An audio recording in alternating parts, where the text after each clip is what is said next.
Break બાદ ફરીથી આપનું સ્વાગત છે। દેશ અને દુનિયામાં ફરી એકવાર કોરોનાએ માથું ઊંચક્યું છે। ભારતમાં પણ કોરોનાના કેસ સતત વધવા લાગ્યા છે।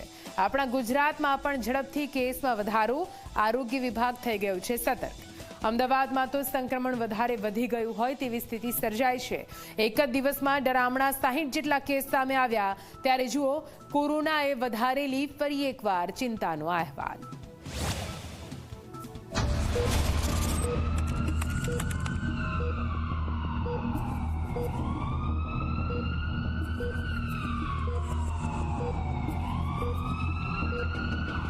કોરોનાનો કપડો કાળ આપણે બધાએ જોયો છે।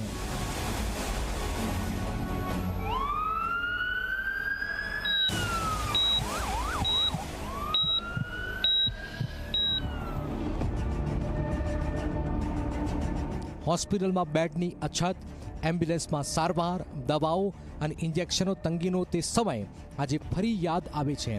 ભગવાન એ દિવસો ક્યારેય ન બતાવે, પરંતુ ફરી એકવાર કોરોનાના નવા વેરિયન્ટે માથું ઊંચક્યું છે। દેશભરમાં, ખાસ કરીને ગુજરાતમાં કેસની સંખ્યા ઝડપથી વધી રહી છે।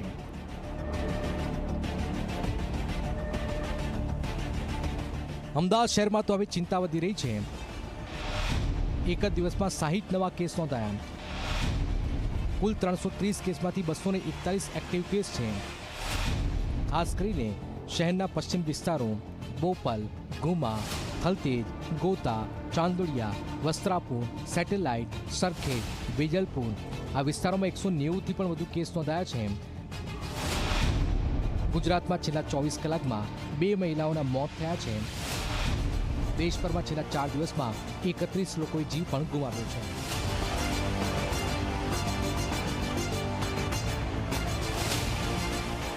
અમદાવાદ મ્યુનિસિપલ કોર્પોરેશનમાં હાલમાં છેલ્લા 24 કલાકમાં 60 કેસ કોવિડના રિપોર્ટ થયેલા છે।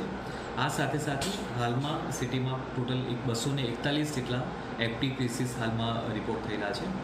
આ માટે કોર્પોરેશન દ્વારા એડમિશન બાબતે શહેરની VS હોસ્પિટલ, LG, શારદાબેન અને SUP હોસ્પિટલમાં દર્દીઓનું એડમિશન થઈ શકે તે પ્રકારની સુવિધા ઉપલબ્ધ કરવામાં આવી છે। એ દ્રશ્યો કોણ ભૂલી શકે કે જ્યારે સ્મશાન ઘાટમાં અંતિમ સંસ્કાર માટે લાઈનો લાગતી હતી, ઓક્સિજન અને દવાઓ ખૂટી પડી હતી। खौफ बरपा है, हर तरफ लोग हैरान हैं। ये वो कहर है जो दुनिया को डराने आया। ये वो कहर है जो दुनिया को डराने आया, मगर नासमझ है जो इंसान को हराने आया। इतिहास गवाह है, ये मसला भी सुलझ जाएगा। આજે ફરી એકવાર એવી સ્થિતિ ન સર્જાય તે માટે આરોગ્ય તંત્રએ કમર કસી લીધી છે। રાજ્યભરની હોસ્પિટલમાં કોરોના વોર્ડ ઊભા કરાયા છે અને ગાંધીનગરમાં રિયલ ટાઈમ મોનિટરિંગ માટે આરોગ્ય સમીક્ષા કેન્દ્ર શરૂ થવા જઈ રહ્યા છે। ગુજરાતમાં મુખ્યમંત્રી ડેશબોર્ડ અને વિદ્યા સમીક્ષા કેન્દ્ર ચાલી રહ્યા છે। હવે રાજ્યમાં આરોગ્ય સમીક્ષા કેન્દ્રનો પણ પ્રારંભ થઈ રહ્યો છે। ગાંધીનગરમાં આ આરોગ્ય સમીક્ષા કેન્દ્રનો પ્રારંભ કરવામાં આવ્યો છે। હેલ્પલાઇન નંબર 104 દ્વારા દર્દીઓને વિશેષ ફીડબેક પણ ફોન પર આપવામાં આવશે।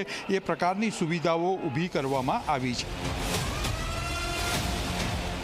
પરંતુ સવાલ એ છે કે શું આપણે ખરેખર 2 ગજ की दूरीનું પાલન કરી રહ્યા છે? શેરીઓમાં ભીડ, માસ્કનો અભાવ અને બેદરકારી ફરી એકવાર ખતરો વધારી રહ્યા છે। આરોગ્ય તંત્ર ભલે દાવો કરે કે ચિંતા નથી, પરંતુ વધતા કેસો ચેતવણી આપી રહ્યા છે કે સાવધાન થઈ જાઓ, કારણ કે કોરોના હજુ ગયો નથી। વિશ્વમાં કોરોનાએ ફરી એકવાર માથું ઊંચક્યું છે। કોરોનાના નવા વેરિયન્ટથી ડરનો માહોલ છે। ગુજરાતમાં પણ ધીમે ધીમે કેસ વધી રહ્યા છે। અમદાવાદમાં એક જ દિવસમાં 60 નવા કેસ નોંધાયા, તો શહેરમાં અત્યાર સુધી કોરોનાથી 2 લોકો મોતને પણ ભેટ્યા છે। ભૂતકાળની જેવી પરિસ્થિતિ પુનઃ ન સર્જાય તે માટે તંત્રએ તૈયારીઓ તેજ કરી છે। રાજ્યભરની હોસ્પિટલોમાં વોર્ડ તૈયાર કરાઈ રહ્યા છે। અમદાવાદમાં પણ વિશેષ આયોજન કરાયું છે।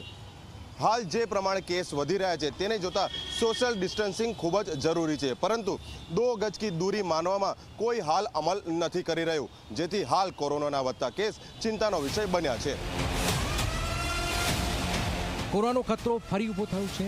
સમયસર સાવધાની રાખીએ તો આપણે આ તાંડવને રોકી શકીએ છીએ। માસ્ક પહેરો, અંતર જાળવો અને સ્વસ્થ રહો. Bureau report, Zee media.